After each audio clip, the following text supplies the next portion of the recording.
إلا بالله العلي العظيم بسم الله الرحمن الرحيم الحمد لله رب العالمين الصلاة والسلام على سيد الأنبياء والمرسلين وعلى الطيبين الطاهرين المعصومين المظلومين. بڑی اچھی بات ہے کہ مجھے یہ موقع اور یہ شرف ملا کہ اس وقت میں آپ سے بعنوان ولادت بسعادت ظہور نور محمد مصطفیٰ صلی اللہ علیہ وسلم کے عنوان پر کچھ دیر گفتگو کروں. قرآن مجید میں ہر خشک و تر کا تذکرہ ہے.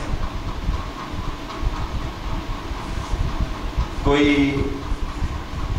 اعلیٰ ہے تو اس کی بلندی کا ذکر ہے, کوئی پست ہے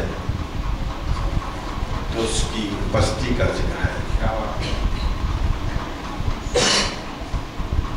کوئی جاگا ہے جاگنے والے کا ذکر ہے, کوئی بھاگا ہے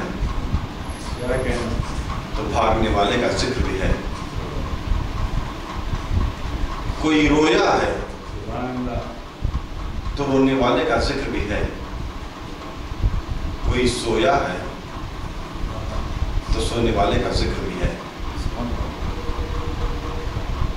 اگر کسی کتے نے اپنے آقا کے ساتھ وفا کی ہے تو اس کی وفا کا ذکر بھی ہے. کسی نے اپنے مولا سے دغا کی ہے تو اس کی دغا کا ذکر بھی ہے. لیکن قرآن مجید میں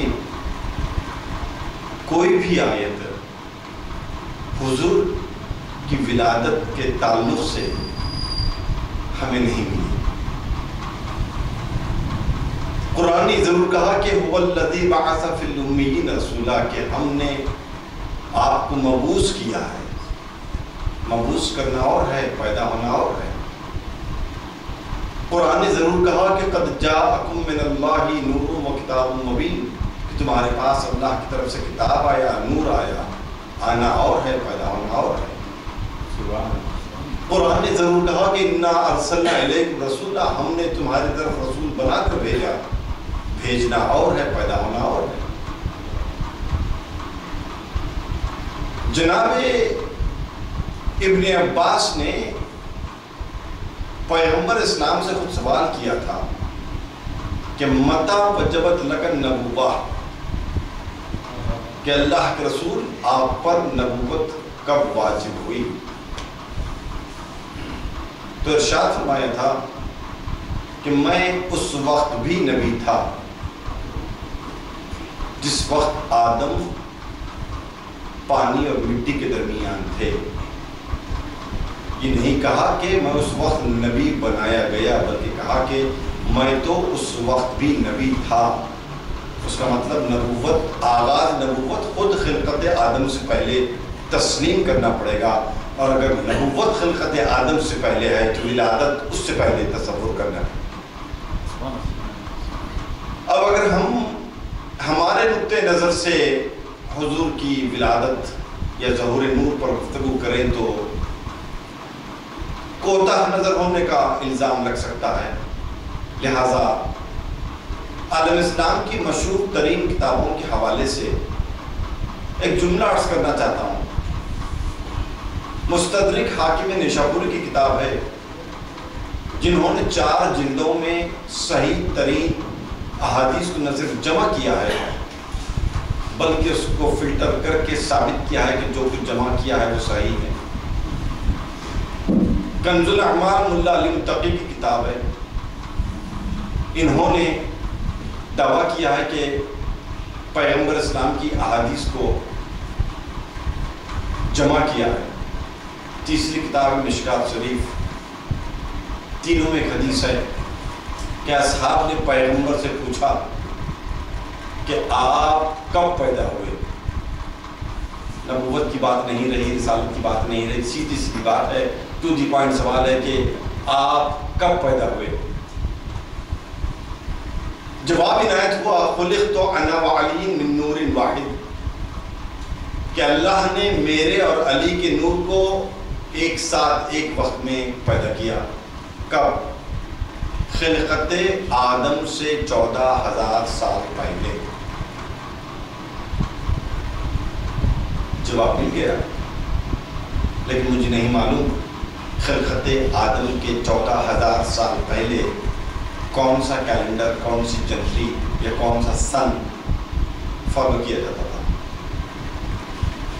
سال بنتا ہے مہینوں سے، مہینے بنتے ہیں دنوں سے، دن بنتا ہے زمین کی گردش کرنے سے۔ بات اس وقت کی ہو رہی ہے جب زمین ہی نہیں تھی، بات اس وقت کی جب آفتاب خلق ہی نہیں ہوا تھا، تو گردش کا سوال کیسے ہوا؟ جب زمین گردش نہیں کر رہی تھی تو دن کیسے بنا؟ جب دن نہیں تو مہینہ کیسے بنا؟ مہینہ نہیں تو سال کیسے بنا؟ تو 14,000 سال کا تصور ذہن انسانی میں کیسے آ سکتا ہے؟ قرآن نے ضرور کہا کہ وہ عالم لاہوت کا سال تھا جس کی لمبائی یہاں کے 50,000 سال ہوتے ہیں تو وہاں کا ایک سال ہوتا ہے۔ ذہن انسانی میں سوال باقی رہ گیا کہ محمد کب پیدا ہوئے؟ مختصر ترین جواب یہ ہو سکتا ہے نہ کب تھا نہ جب تھا، مگر نور محمد موجود تھا۔ نہ یہ تھا نہ وہ تھا، مگر نور محمد موجود تھا۔ نہ آسمان کی بلندی تھی نہ زمین کی پستی تھی، نہ دریاؤں کی روانی تھی نہ سمندر کی وجدانی تھی، نہ رات کی خاموشی تھی نہ دن کی گرمجوشی تھی، نہ گھڑی نہ گھڑیال، نہ ہفتے نہ مہینے، نہ سال نہ صدیاں۔ جب کچھ نہیں تھا، کچھ نہیں تھا، کچھ نہیں تھا، 1000 مرتبہ کہنے کے بعد کہ کچھ نہیں تھا، پھر بھی یقین کرنا پڑے گا کچھ نہیں تھا مگر خدا تو تھا۔ خدا تھا مگر خدا کا نام نہیں تھا۔ نام کی ضرورت اس وقت ہوتی ہے جب کوئی پکارنے والا ہو۔ ابھی تک اس نے کسی چیز کو خلق ہی نہیں کیا تو خالق کیسے کہلاتا؟ رازق تھا مگر کسی نے اس کے رزق کو استعمال ہی نہیں کیا تو وہ رازق کیسے کہلاتا؟